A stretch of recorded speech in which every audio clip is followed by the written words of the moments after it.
I'm Catherine Ward, DNP, WHNP, and that's alphabet soup to me, but it meant something when I asked April. It's impressive.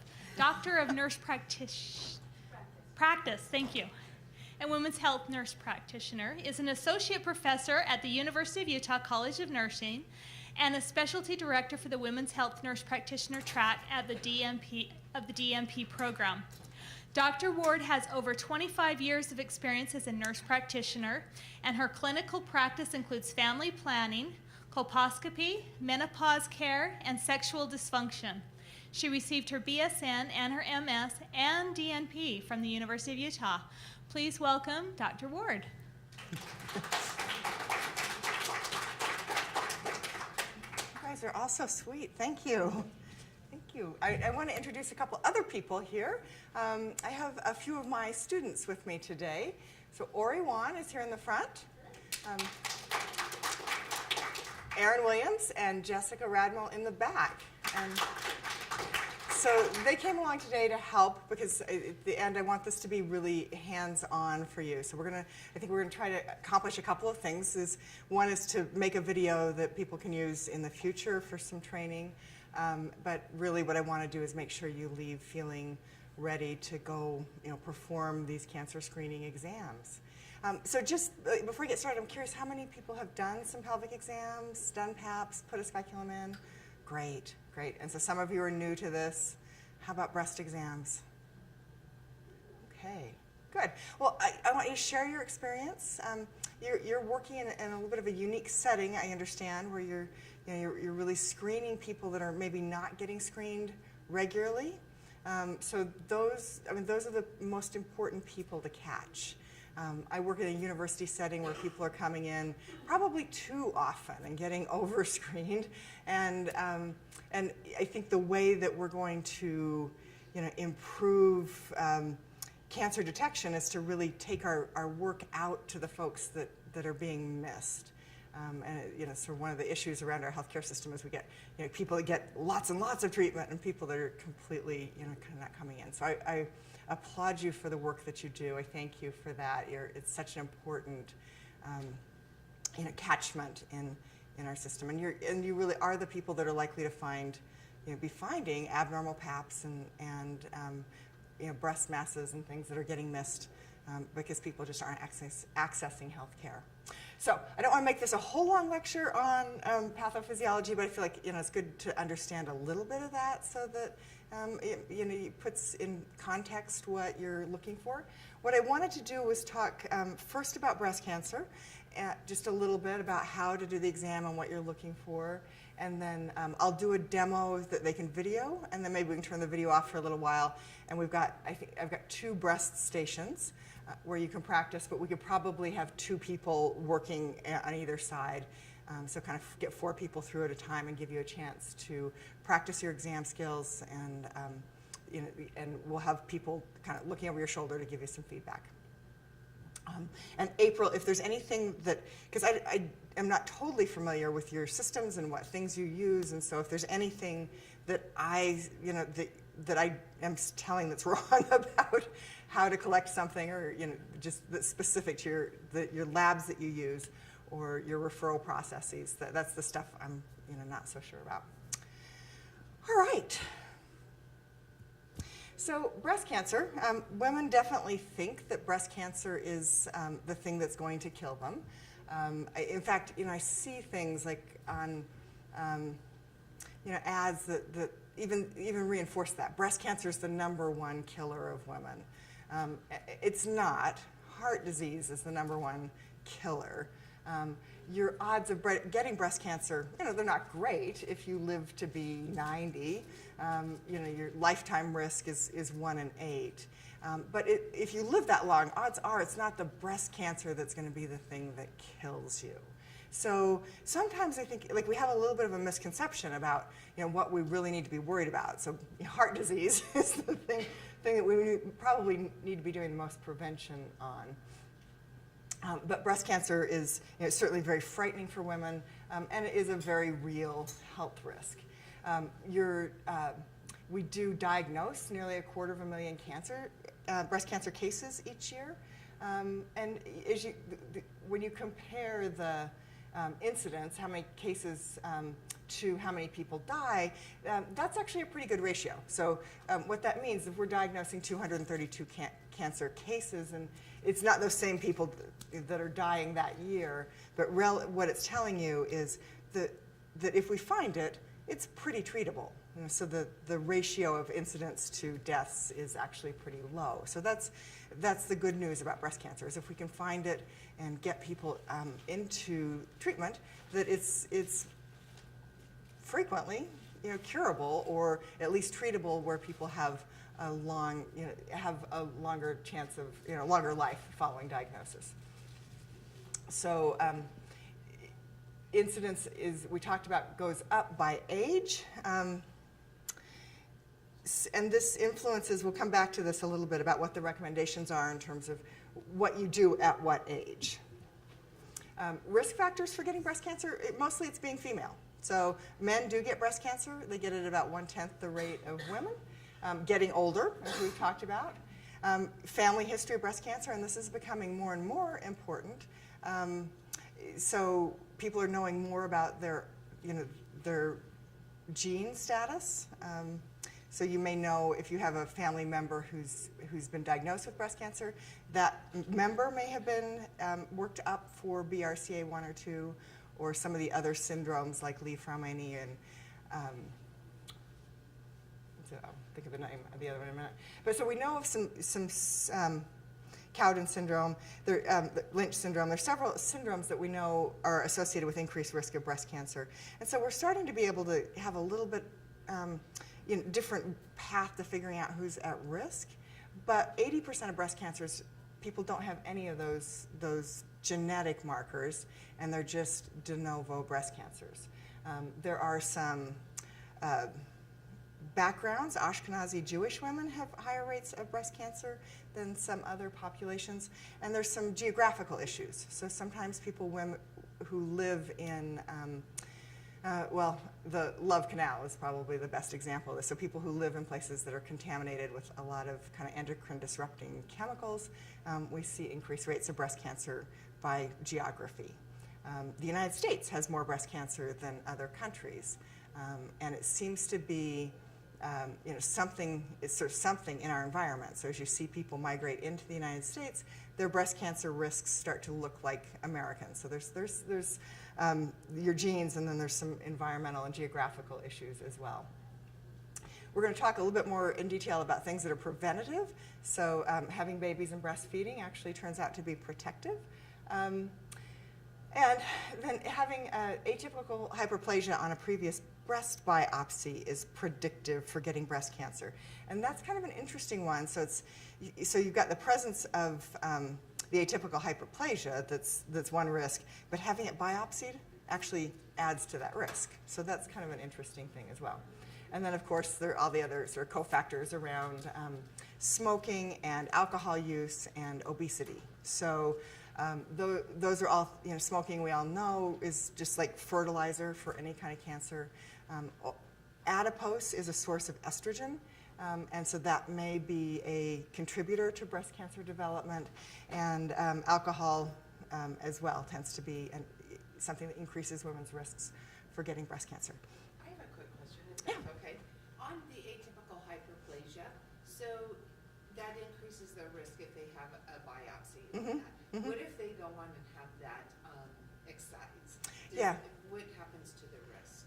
I don't know that I can answer. I mean, Okay. but I think the message is like continually biopsying the breast is not, it's probably not a great idea. Sure. You're probably better to go in and treat it. They just have it excised. Yeah. Okay. Yeah. Okay.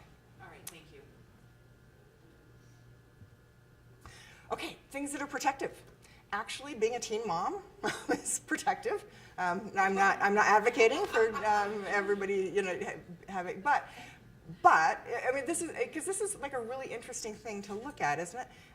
So if you are wait till you're 30 or 35 to have your first child, your risk is nearly double what it is if you have that first child at under 20.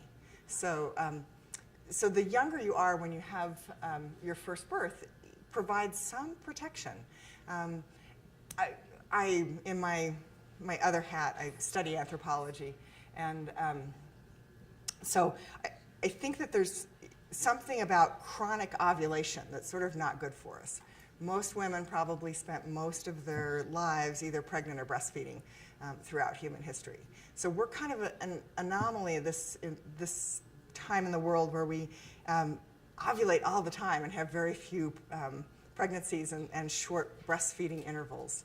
And so I think that that's sort of what you're seeing here, and it comes up with ovarian cancer as well, that lots and lots of ovulation may turn out to not be so good for you. So I think that that's maybe what we're seeing here. But so you can see, if we take that young mom at first birth as the kind of baseline, the relative risk of 1, that's average, and then look as they age, you can see that if you wait till you're 35, and have your first birth, that you have like a 2.5 times greater chance of getting breast cancer. Interestingly though, if you never have a baby, that's not, that risk is a little bit less. So it's that first birth really late in life. And that's it's kind of an interesting dynamic, because women are really postponing their first births a lot more now. Like a generation, 2 generations ago, you'd get married pretty young and start your family early. And now it seems like, among my friends and my students, people are definitely, getting their, educated and getting established and buying a house, and they really are waiting till into their 30s. And I don't know if we're talking to people about how that changes their risk at all.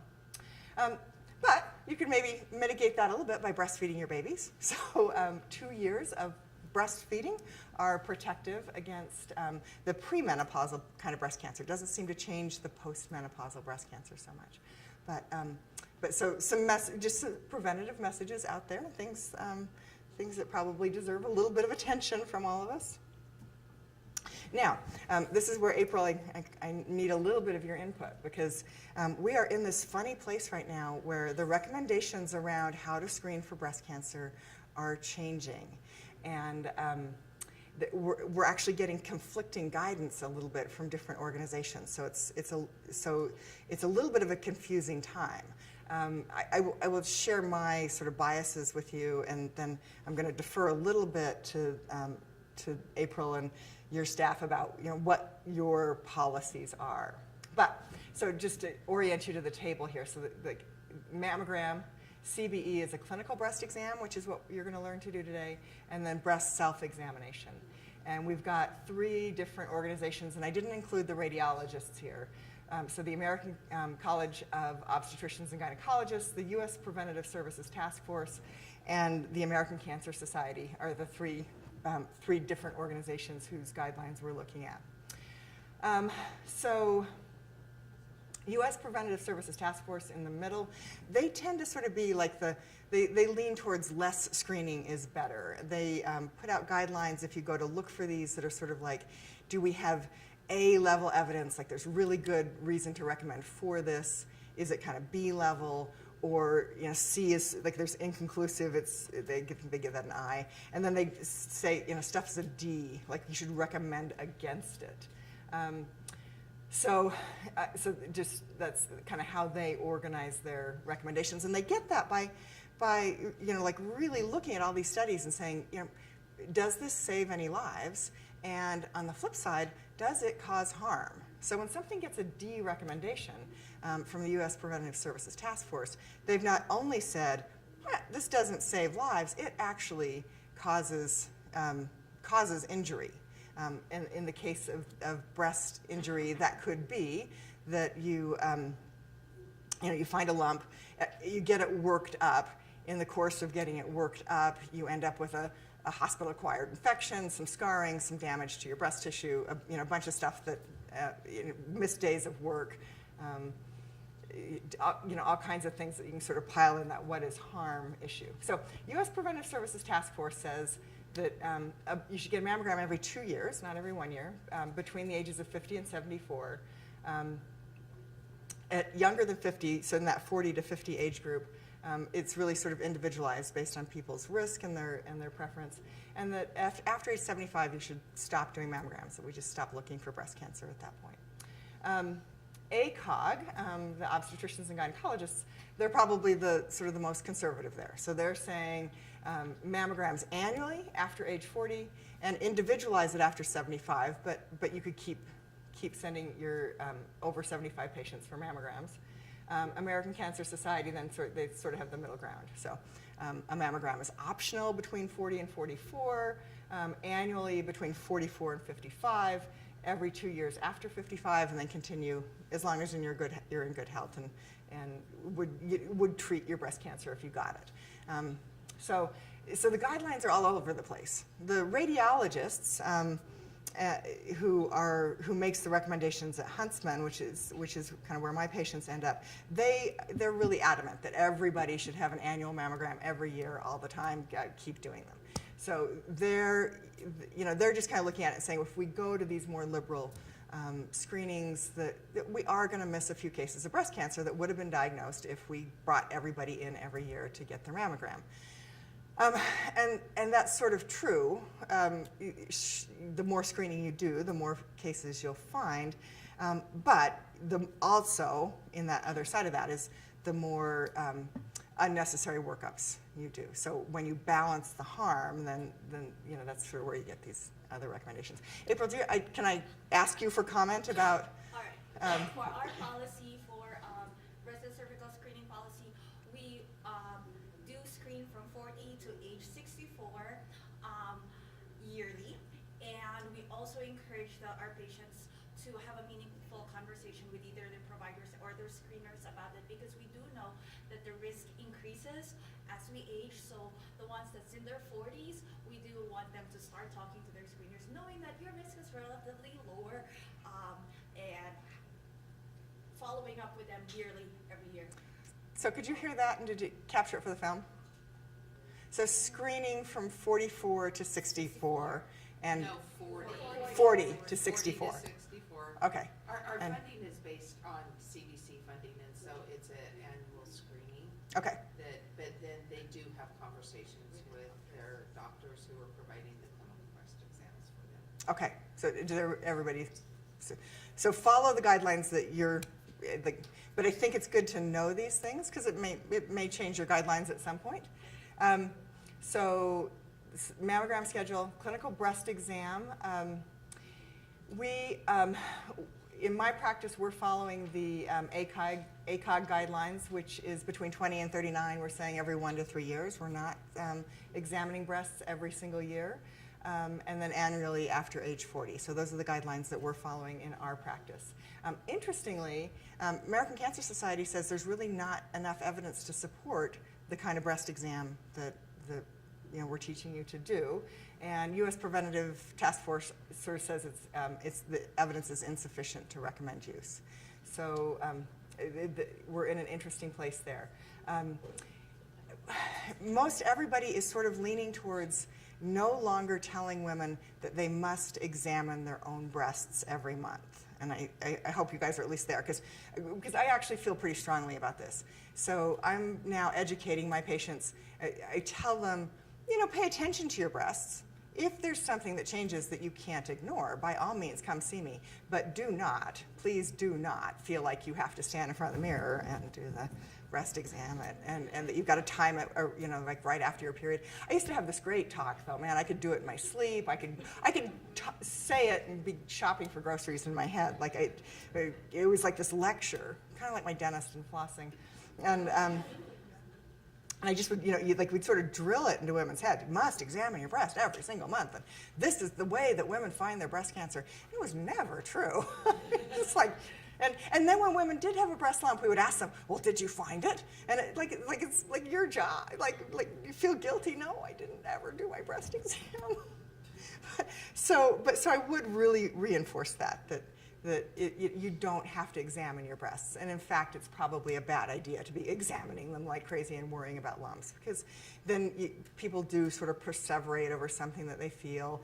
It's really, it's hard to have someone come in and you feel it and say it's nothing. So I think, people get into their provider, they're showing you this thing that they're really worried about, and you could say that it feels like normal breast tissue to me, but in the back of your head, you're like, oh, well, I should probably get an ultrasound or something just to make sure. You get an ultrasound, and it's hard to tell what you're making out in dense younger breasts. So if somebody says, well, let's biopsy it just to be sure, and then you get this whole workup that you probably didn't need. Okay, so breast exam, what are you going to do? I don't know how much opportunity you have to ask a lot of history questions, but I think it's really good to find out about family members.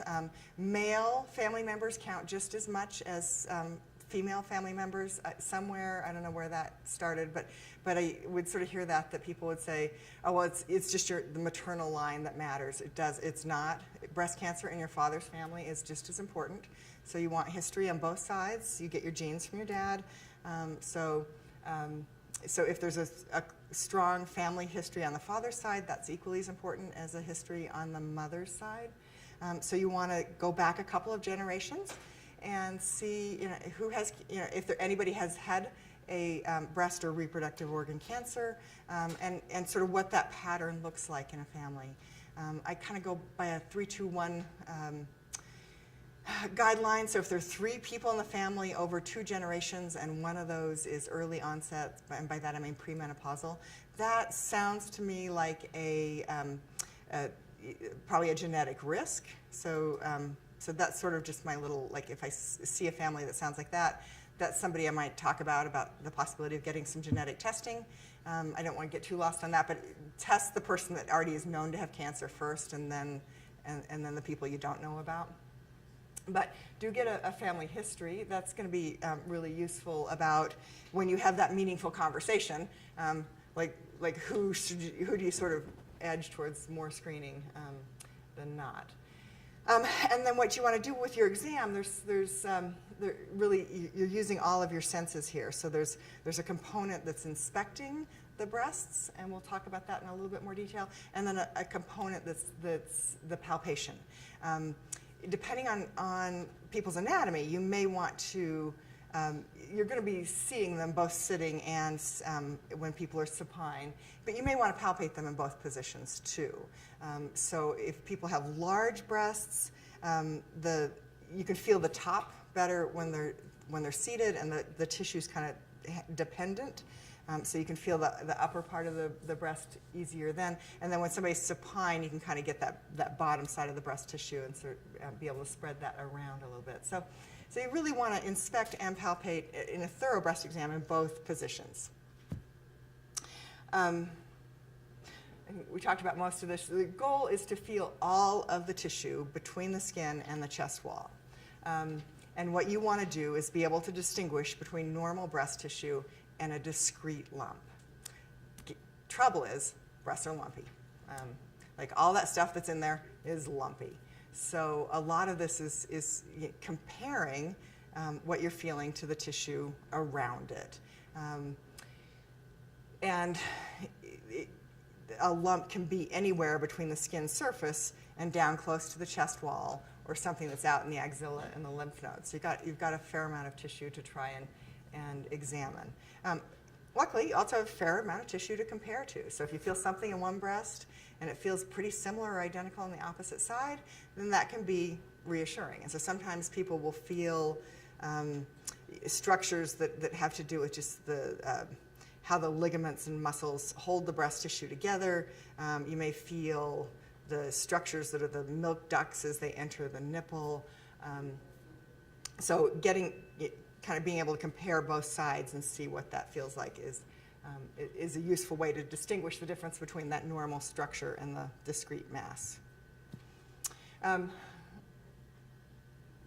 Clinical breast exams aren't that great. By themselves, they miss somewhere around 50% of masses that might be in there. So sensitivity of 48 to 56%. When combined with mammograms, the sensitivity is much better. But just by itself, a clinical breast exam misses a lot of breast masses that are just too small to feel. They do find masses that sometimes get missed on mammography, which is interesting. So that may have to do with tissue that just doesn't get into the mammogram machine. And sometimes mammograms in young women who still have a lot of dense breast tissue, the mammogram just can't pick it up. Like everything looks white.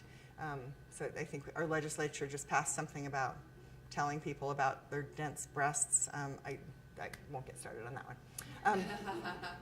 So what makes a breast exam better? How much time you spend on it. And this is an interesting thing. I train students a lot. I talk to a number of my colleagues about it. So spending 2 to 5 minutes doing a breast exam is recommended. That makes the difference between whether or not you find a mass. That seems like a weird amount of time. Like if somebody spent 5 minutes examining my breast, I would feel a little uncomfortable. So I think like the people out there doing the point I want to make about this is the people out there doing breast exams are not taking the time to do it, which is maybe part of the reason they're not great.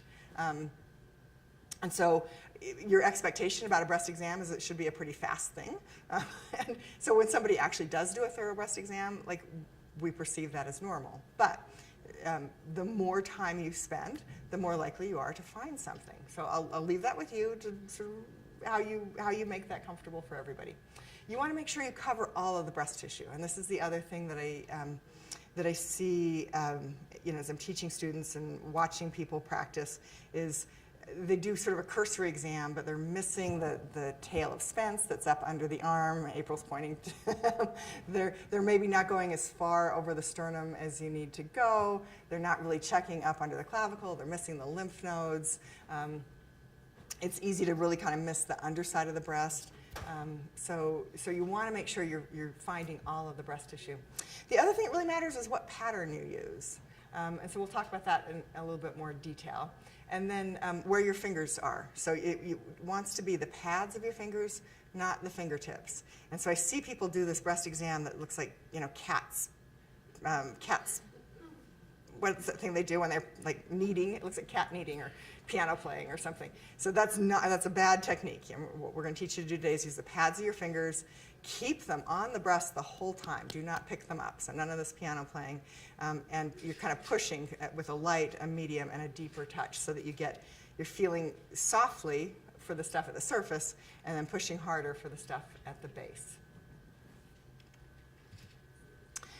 So just to reinforce again where the breast is, it attaches all the way to the medium, the middle side of the sternum. It wraps around and attaches to the muscles of the latissimus dorsi, which guess what? Those are your back muscles, not your front muscles. So it goes beyond the pecs. And then way up into the axilla. So you want to make sure you're covering all of that space. The other thing about the attachment to the latissimus dorsi muscles is that's the reason it's important to have people use those muscles. So as you're doing your inspection, you can have women raise their hands, put their hands on their hips, and press in with press against their hips, and then bend over and kind of let their breasts hang while they're using those muscles. Because sometimes you have these ligaments, Cooper's ligaments, that attach the breast tissue to the muscle. So if you have a cancer that's somewhere kind of near those ligaments and you're using that and contracting that, then what you'll see is just as people are moving their breasts, you'll see that pull in just a little bit. And that can be a hint that there's something there that's changing how those ligaments are tugging on the breast tissue. So take a minute, have people just like look at everything, and then use the muscles so you get those ligaments involved.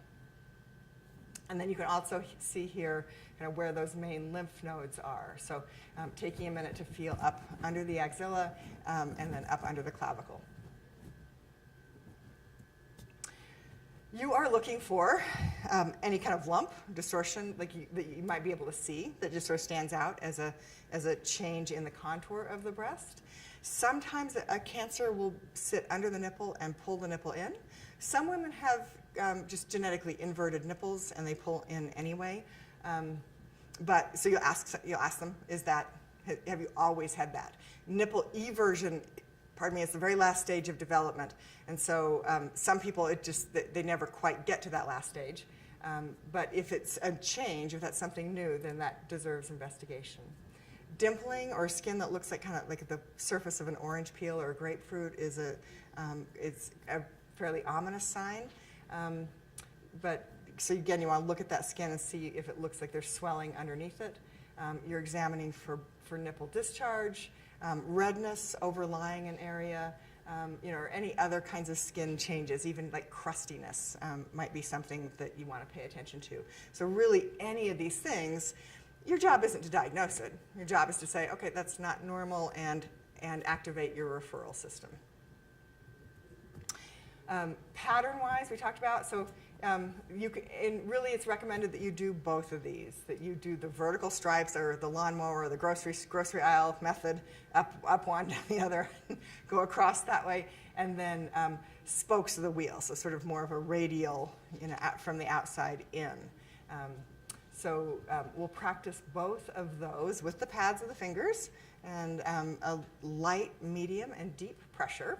I think we get to stop here. Oh, we talked about self-breast exam. Cancerous lumps. Things that you're looking for, so lumps that you worry about, tend to be ones that are fixed. So when cancer is growing, it's got to recruit a pretty big blood supply. So that blood supply means the lump is not going to be something that you can roll around and push all over the place. So a fixed lump with an irregular surface. It's one of the other characteristics of cancer is that it grows erratically. So things that are super smooth and move around and are kind of soft and squishy, not that you ignore them, but those are less likely to be cancerous kinds of lumps. So the things you worry about are the ones more that are fixed, irregular, firm. Cancer almost always gets described as heavy for its size, which is a hard thing to, but when you feel it, it's kind of like, oh yeah, okay, like there's more of it than you'd expect. That orange peel skin, red or swollen skin overlying that, and enlarged lymph nodes, these are all things that together would make you sort of more suspicious about a cancerous mass. But again, I think that's really important. Like anything that you think is abnormal and is a discrete mass, just you refer that person for a workup. Don't try to say this is one I don't have to worry about. If it's discrete and different, that just stands out from the tissue around it, and you don't have one exactly like it on the other side, refer.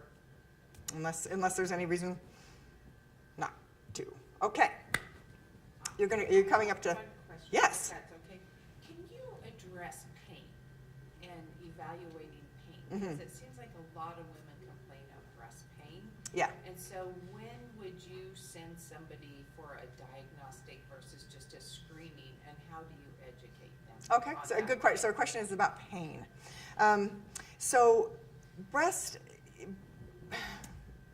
pain that happens bilaterally before each period is totally normal. And what I do with that is I tell women, this is a really good sign that you're ovulating. So women who get breast tenderness in the week preceding their period with regular periods, they're like, it's a good sign you're making an egg, like you celebrate it. Hey, yay, So that kind of pain, I feel, is just kind of reassuring people about. Now, if it's really distressing them, then you might want to talk about turning off their ovulation with birth control pills or some other method so that they're not experiencing that.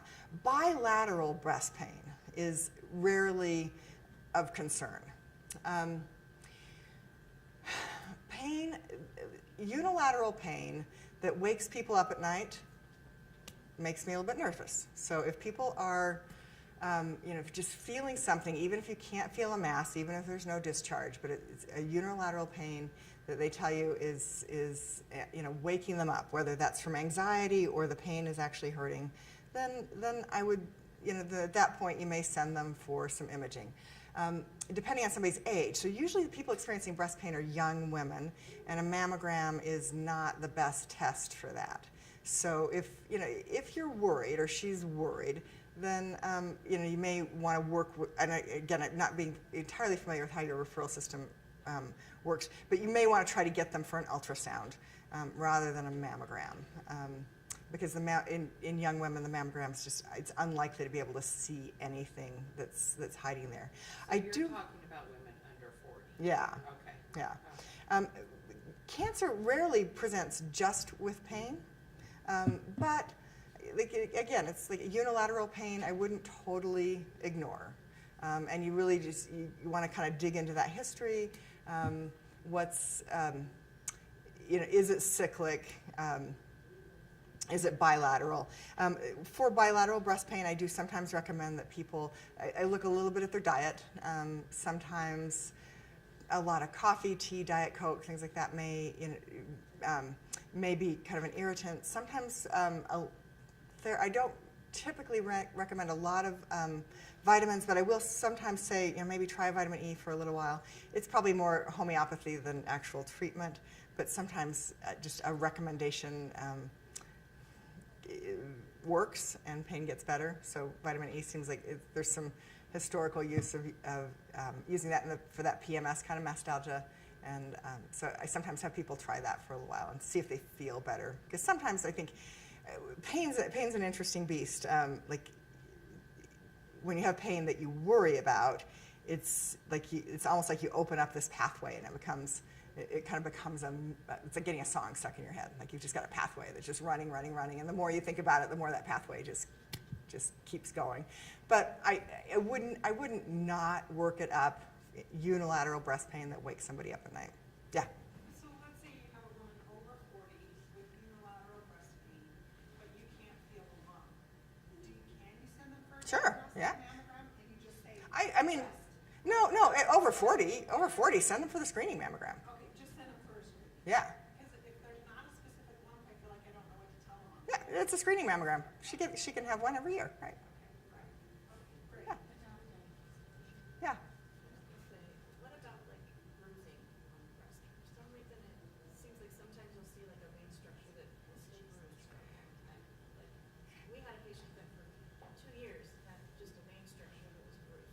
Yeah. So your question is about vein structure, and the breasts do have, yeah, they do. Especially, people who have breastfed, like they grow some pretty good-sized veins. They shouldn't really have ecchymosis, though. So, I mean, I'd really look at it and say, is what you're seeing just is it a blue vein versus if it's an area of ecchymosis, then, then I would certainly explore things like domestic violence, car accident, exercise, anything that might be causing an injury. How's her bra fitting? There's lots of things you might look at. So, but it's normal to see really obvious, distinct veins. But something that's like an area of ecchymosis. Again, mammogram may not be your best workup there. So there are things you may want to send just straight to a breast surgeon or a specialist if you think that this just needs a different kind of investigation. So bruising, there are a lot of other roads that go down. All right, so. I have one other Okay. question on breast pain, though. So if a woman has a unilateral breast pain and they're over 40, they go into the radiologist and they question them, and they say, oh yeah, I have breast pain. Mm-hmm. That radiologist will not do a screening. They will only do a diagnostic mammogram. So that's what we see in our program. So then we get the call and they say, this woman has breast pain, we can't do a screening mammogram. It needs to be a diagnostic. And why are they distinguishing between the screening and diagnostic? So does it come out of different pots of money if they do that? Because The radiologist, uh-huh. because if they have any breast symptom, Mm-hmm. then it turns into a diagnostic. The radiologist gets paid more. Okay. Yeah. So for our program, if it's unilateral and it's over 40,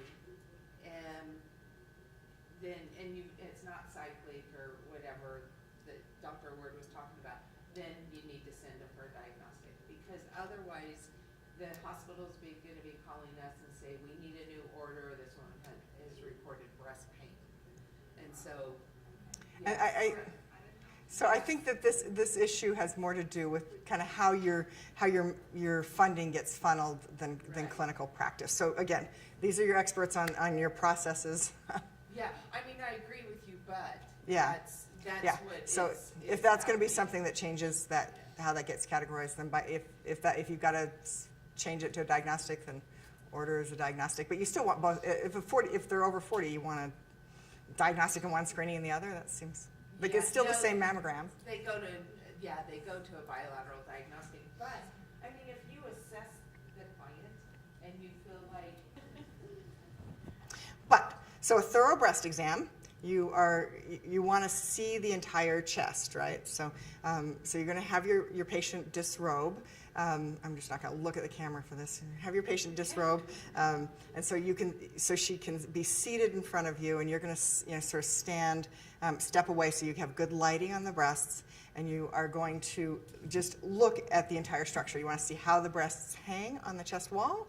Are they about equal size? Do they hang kind of in the same direction? You're looking at the contour.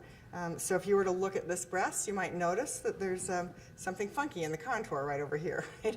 So that would be a place you'd pay close attention to. That just happens to be a worn out breast, but if you saw that, you'd be a little bit worried. And then, as we demonstrated before, you're going to have, with everything exposed, you're going to have your patient raise her hands in the air so you can see the underside of the breast. You're going to have her put her hands on her hips and push in. You can use those muscles different. You can pull out, but this sort of seems to be like the best posture. And then you're gonna, if she's large, you're gonna step around to the side and then step around to that side. But you really want to take a minute, like I said, you're gonna take some time for this and look at is any place, and sometimes that's really subtle. It's just a little shadow that you see as a tugging in. And then if her breasts are large, then you may do one exam with her sitting up and a second exam with her lying down. If they're pretty small breasts, then you probably don't need to do both seated and supine. So then you're going to have her lie down. Have patients bring one arm up over, behind their head, over their head, whatever's comfortable. But you want to get the arm up so that you can get into the axilla. And while she's standing, before she lies down, I forgot to mention this, before she lies down, feel up in the axilla. When you bring your arm up like this, it's pretty hard to feel the lymph nodes. They're much easier to feel with the arm at the side, and those muscles are relaxed, and you can get a much deeper palpation into the axilla if the arm is relaxed. So those lymph nodes you're going to feel better when somebody's sitting with their arm hanging than you do with it up over their head. Same with the clavicle. It's probably easier to feel while they're seated. I start, and people develop sort of different techniques that they're comfortable with. I start up in the tail. So that's just always been my practice. That's not necessary, but you can start in the middle. But you want to develop a technique that you get familiar with, because the more you follow your own technique, the more comfortable you're gonna be with what you're feeling. So the vertical stripes, or the lawnmower method, again, you want to use the pads of your fingers, and you are compressing that tissue softly at first, so you're looking just for what's at the skin, and then you can make a second pass that's a little deeper, and a third if you need to do that. So you're not picking up your fingers and doing this, you're kind of moving them, so you got 3 fingers here, and as you move to the next space down, you're overlapping. So you move a finger breadth or 2 down, and your other 2 fingers are still feeling the same place that you were before. So you're getting, as you go along that aisle of the grocery store, you're kind of covering it really 3 times with each 3 of those fingers. Go beyond where you think that there's breast tissue. Just go a little bit beyond, go over a finger breadth, and then work your way back up. And you continue to cover the breast. And what I do, when people come in and they say they've got a breast lump, I start with the breast that they haven't found it in. I feel that breast first and kind of get to know what that feels like. And then I ask them not to tell me, not to point exactly to the lump. I just do my normal exam to see if I would detect it on my own. And then if I haven't found it, then I will have them point it out to me. But I always like to just sort of test myself to see, is this something I would have found? So as you do this, as you examine this breast, there are some lumps in here to find. One of them you'll see, because it's extruding. So you're going to cover the whole breast, and this, as you can see, takes a while, probably longer than this guy wants to videotape. But you can get that idea. I don't go back and specifically press on the nipple. I'm going to cover the nipple as I'm working my way up and down. And then you can also do a circular pattern, sort of more of spokes. So you can go around in this way, and then as you get to the center, I'm going too fast now for your videotape, so don't do them this fast. As you get to the center, again, press under the nipple. Nobody recommends anymore that you try to express discharge. If you don't see it dripping out when the patient's sitting there and you don't sort of elicit it with your regular exam, it is not necessary to try and squeeze it out. You will, it's that breast tissue that's kind of coming there spontaneously that you are worried about. If you do a whole lot of examination and manipulation on a breast and then work to pull out anything, lots of people will make a teeny tiny amount of fluid from their breast. It's just it's essentially perspiration, and especially after you've done that much manipulation. So don't go expressing for discharge. But if you note it on your inspection or you feel it just as you're doing your exam, then that would be a referral. And you repeat the process on the other side. And while you're doing this, I used to give this long lecture on breast self-exam. Now I just tell patients, don't check your breasts. If you notice something different, if they look different in the mirror or something draws your attention, by all means come in and see us. But otherwise, we actually don't recommend a breast exam. So I'm not only telling them they don't have to, but I'm actually specifically saying don't do it. All right.